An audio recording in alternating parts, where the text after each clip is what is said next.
risk now. Okay, so our target audit risk is 5%. Okay, we're assuming it's a normal engagement.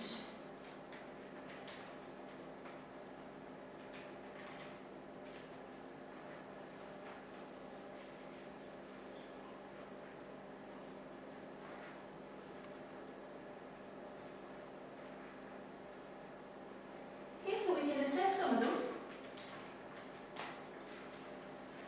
Some factors. And we have control over other factors.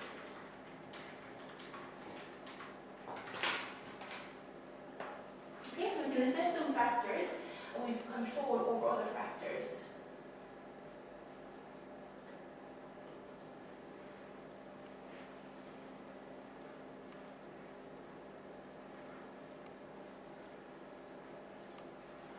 Okay, so our target over here is 5%. Okay, under our audit risk.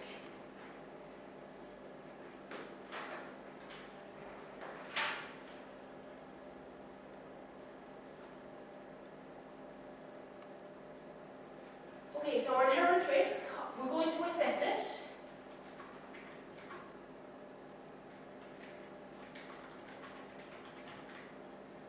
Again, how we assess it is we talk to management. That's one way we will look at it. Okay, assess, we talk to management for our inherent risk.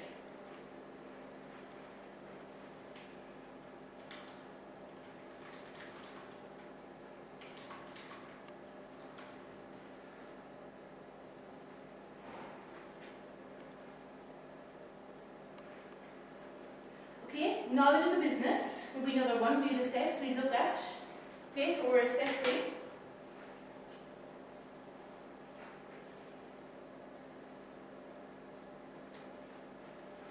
Okay, and it's the least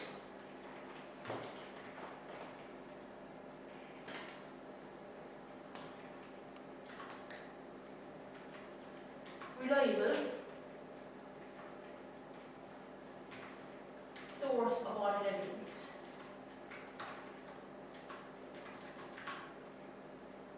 We're really relying on.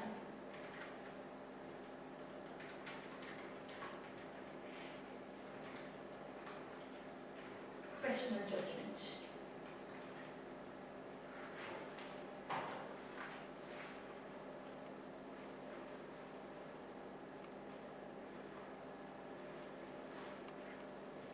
Okay, so that's what we're looking at our inherent risk. So we have talked with management, we get our knowledge of the business, it's the least reliable source of audit evidence because we're actually relying on our professional judgments and making assumptions inside there. Okay?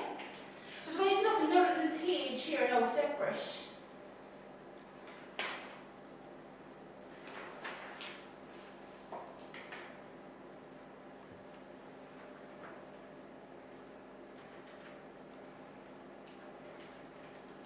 Company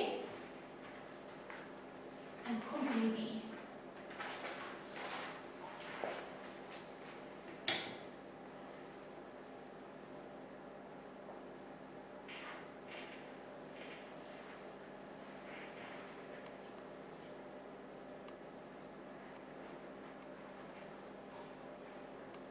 Okay, so Company A is a high risk engagement.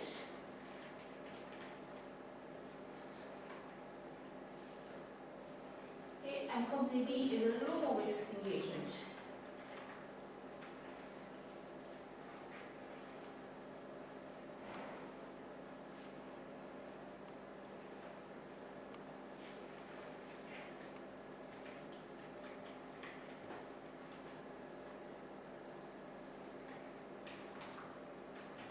Okay, so we've assessed our inherent risk inside here. Okay, so we looked at Company A, we go and see that it's a high risk engagement. Okay, so we're 100%, there's a 100% chance of material misstatement could occur.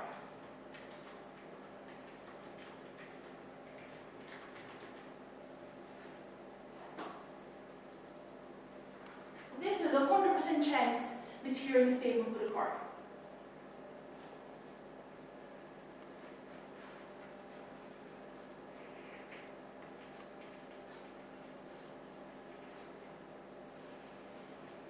And we put our other company, company B. Okay, and we're saying, geez, it's not too bad. I mean, we know for a good bit, we've known the client for a long time. We're going to say there's a 50% chance material misstatement could occur.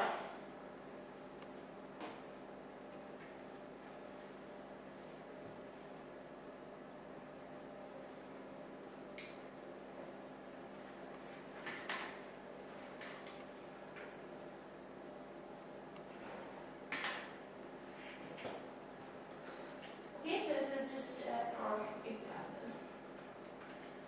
Okay, that's our first one. Then we've looked at the client. Okay, we've talked to the manager, we've done our knowledge of the business, and we're saying there's a 100% and there's a 50%. We're looking at two different companies. So our control risk then, so what's our control risk? It's looking at the internal controls, isn't it? So we're going to assess based again.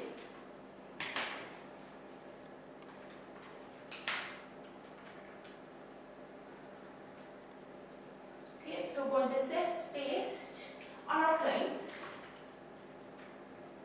system of internal controls.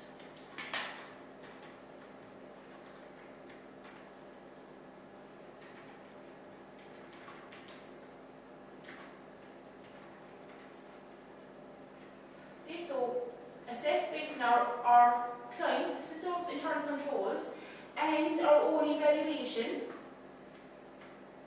of their design and operational effectiveness. Sounds very business effectiveness. ECT, isn't it? IVNESS, yeah? Okay, so we're looking at their internal controls. Okay, so taking out, we've got our little guy with his umbrella, okay? His inherent risk, our rain is coming through our umbrella, okay? Okay, our rain is on top. Okay, we're saying with the 100% client, our rain is actually going to come through, maybe. Our other client, we're going to see is going to come through his controls. So now we're looking at our umbrella. Okay, so we looked at our umbrella for our risky client, and we're saying we can't rely on these internal controls. Okay, so over here, our control risk.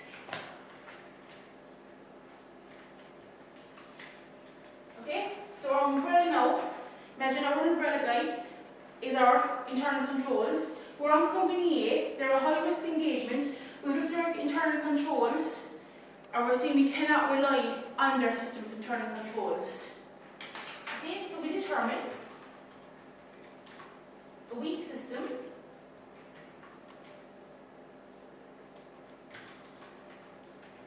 of internal controls.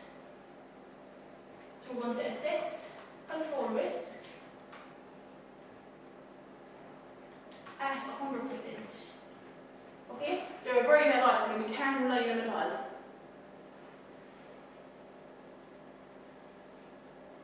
Okay? All the rain is coming down into us. We're dealing with a monsoon coming down into the auditor. Whereas the other guy, okay, we look at our internal controls and we determine internal controls can be relied on to prevent or detect material misstatement.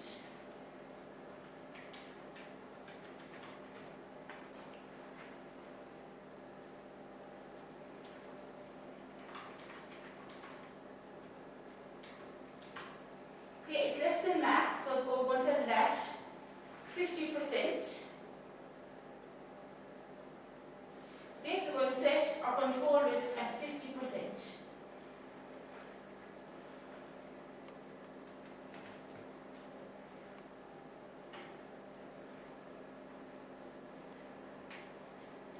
And if we're going to set control risk at 50%, we have to work to prove that it's at 50%.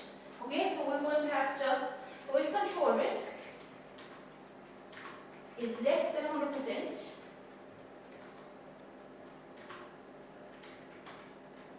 we have to gather evidence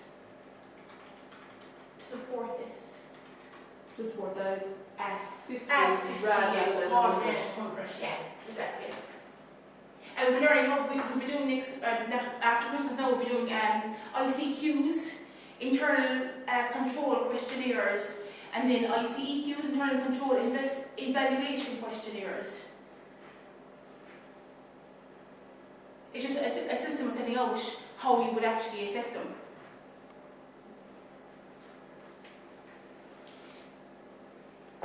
Okay, so we're assessing inherent risk. Okay, we're looking at the company.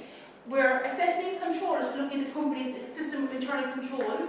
So what we can actually only control really is our detection risk, isn't it? So if we go back to our detection risk here, I'll give you a note on this.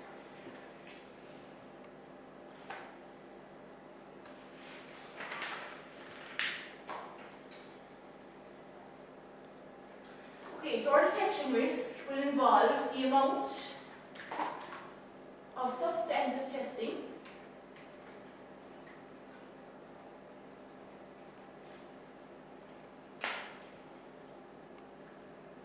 or substantive audit work testing we have to perform.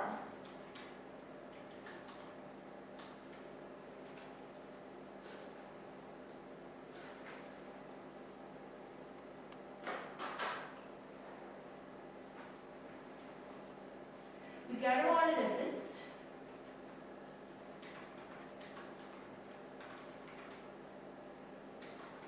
to support management assertions to reduce audit risk.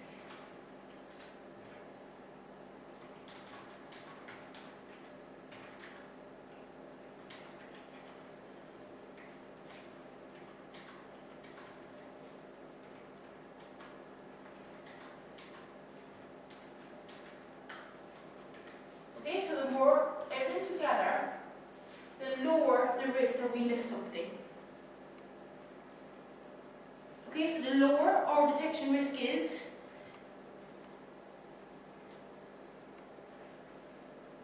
the lower the risk that we've missed something along the line.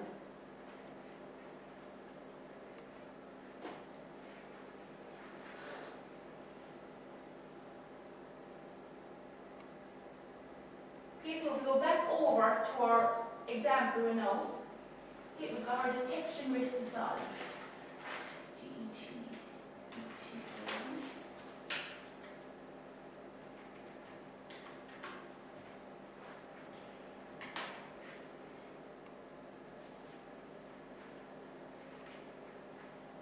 Okay, so 5% equals 100% multiplied by 100%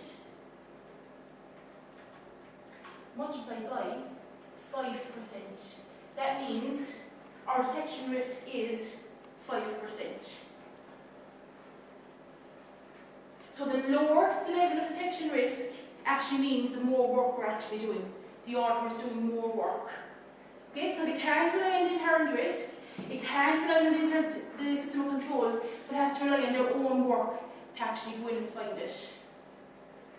Whereas over here, okay, we still want 5%. Plus 50% multiplied by 50%.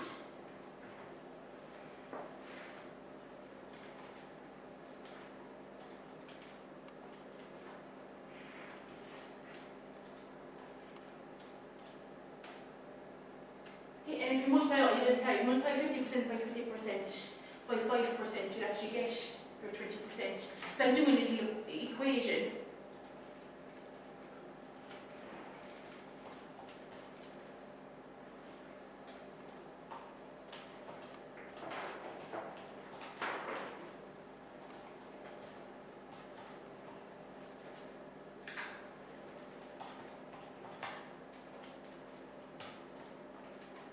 Okay, so if you multiply 50% by 50%, gives you, multiply by 50%, 50%, gives you 25%, don't you? How do you multiply 50?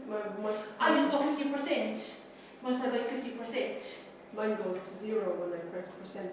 Does it? 0%. Yeah. So if I go 50%, multiply by 50%, I get 25%. Change some setting in this, I guess. And then if you multiply that by 20%, you get back to your 5% over here.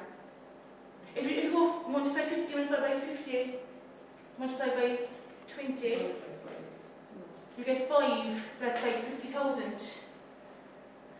So that You're putting in the 20. yeah, I just put it in just to get back to 5%. If you didn't So- know the 20, but you knew you wanted to get to 5, you just bring the 5 across and you divide Across and divide it in it. So 25% divided by 5% is 25% divided by 5%. is 1/20 Is of 1/20. 5%. 1/5. A fifth, and a fifth is 20%. And it's actually going back to maths, yeah.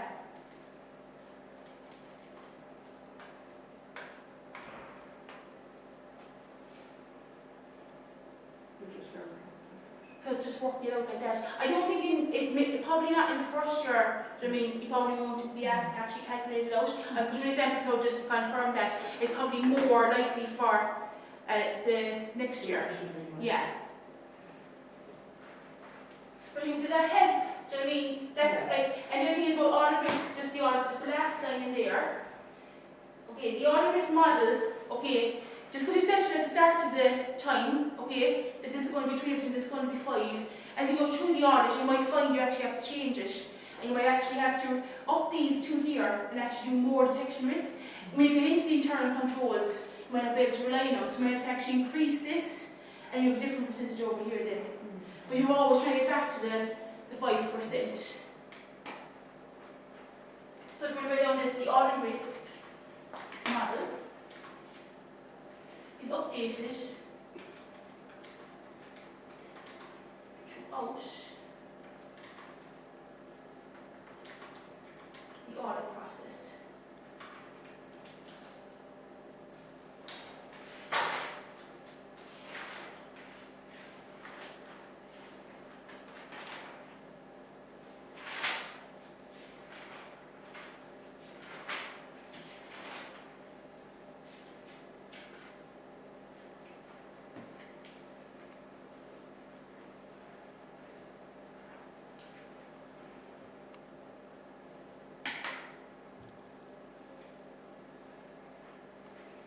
Okay, is that okay for the audit risk? And as we're going on now, I actually have questions. I've seen in the exam papers, they ask you to give like explain all these. So like if you could just go across the top with your 4 headings and actually just think of these little things underneath it. Do you know what I mean? Give you a little example of what actually each of them is. I think like they give a question there, I think they gave 5 marks for each of them for putting them in. And like, when you have a little chart that actually makes it easier than actually go sitting down and actually reading through a load of book and trying to work out what it is. So like, we take it as what it is, okay, what your 4 headings are, and then you think about actually how you actually will assess each one, and think about your little guy with his umbrella, and especially the umbrella being your controls, and your rain is coming down to your controls because your controls are not strong enough, and your poor Lord is getting all wet inside.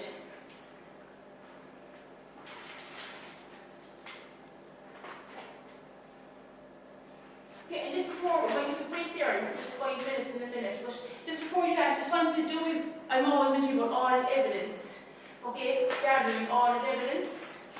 Just give a little thing about our audit evidence.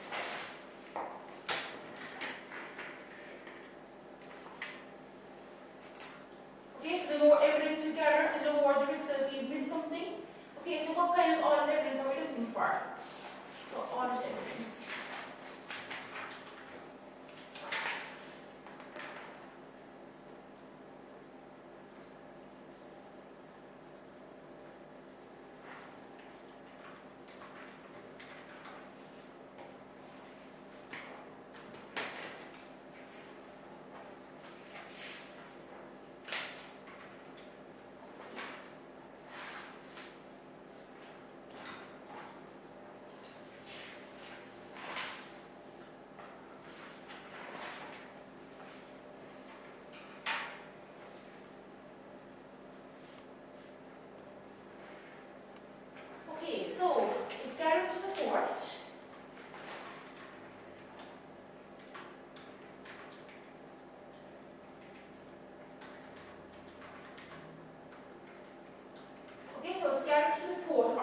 final audit opinion.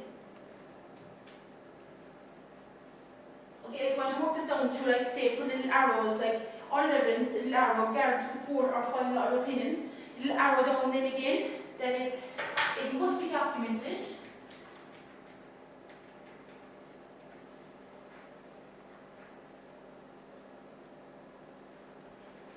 Okay, it must support risk at the assertion level.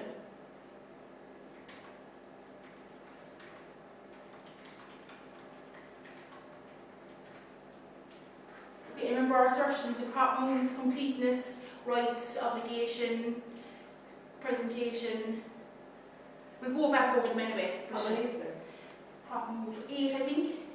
And I'm actually going to give you a little thing as well to actually look at how to actually how to remember how you actually would audit each of them as well. Okay, so we identify the areas.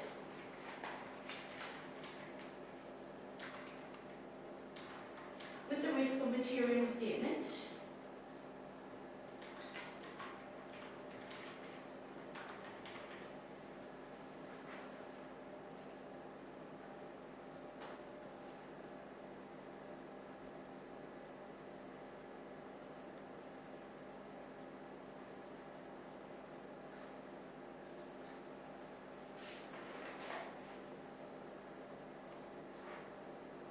And if you look at the audit evidence back here, remember back a couple of weeks ago, it must be sufficient, it must be relevant. The quantity, we look at the risk profile, high risk. Okay, this is what we're looking at, our audit evidence here. Okay, but just to go on with this note, okay, we've got our audit procedures are put in place.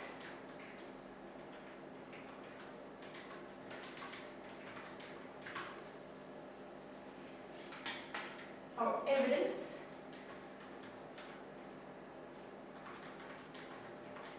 must be relevant and reliable.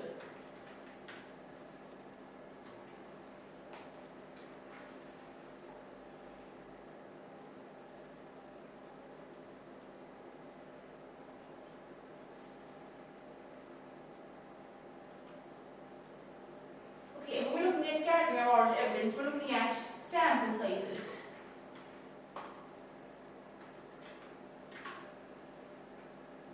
And techniques.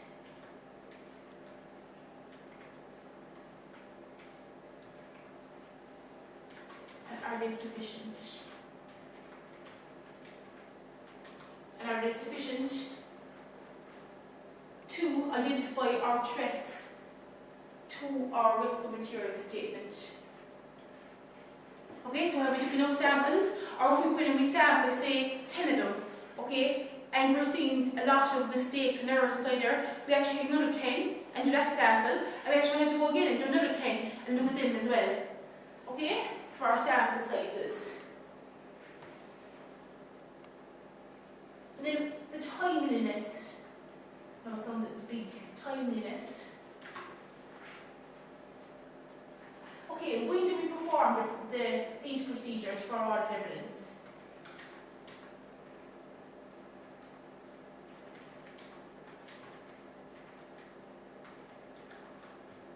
Gather our audit evidence.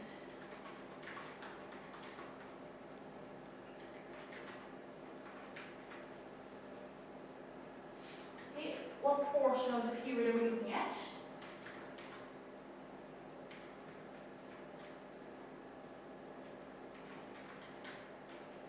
You can see right here. Okay, so timeliness, when you perform the procedures, to gather our audit evidence, and the portion of our financial period we're going to look at, not at.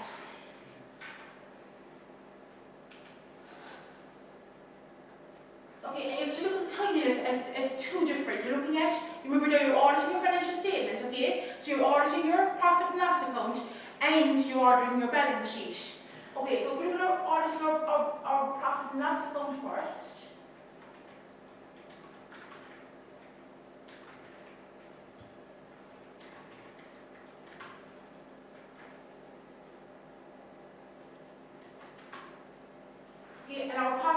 loss account looks at what happens throughout the year, don't it?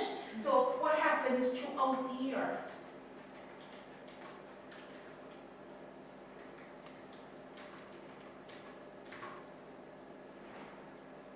So we would sample and test throughout the year.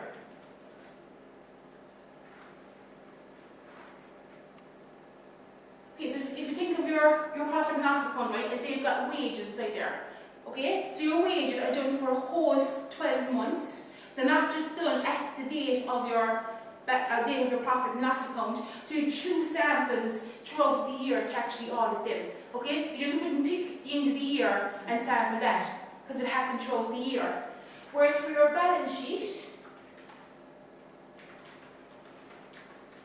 it's the year end we're looking at. So we perform procedures at or near the year end.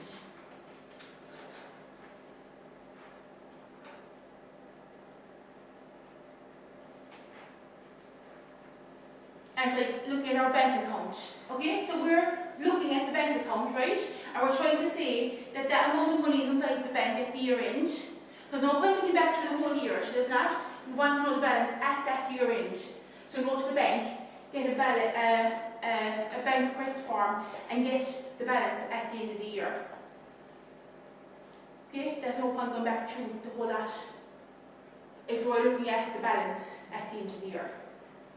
And just think of it as like a practical point of view, auditing your profit and loss account, auditing your balance sheet. So what you're doing, you're going to your profit and loss account, picking out a figure inside your profit and loss account, and you want to prove that figure.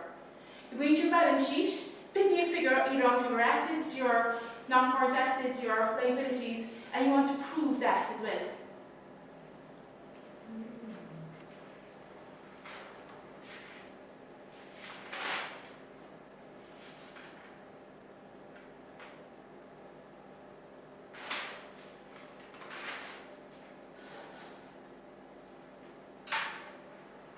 Does that make sense?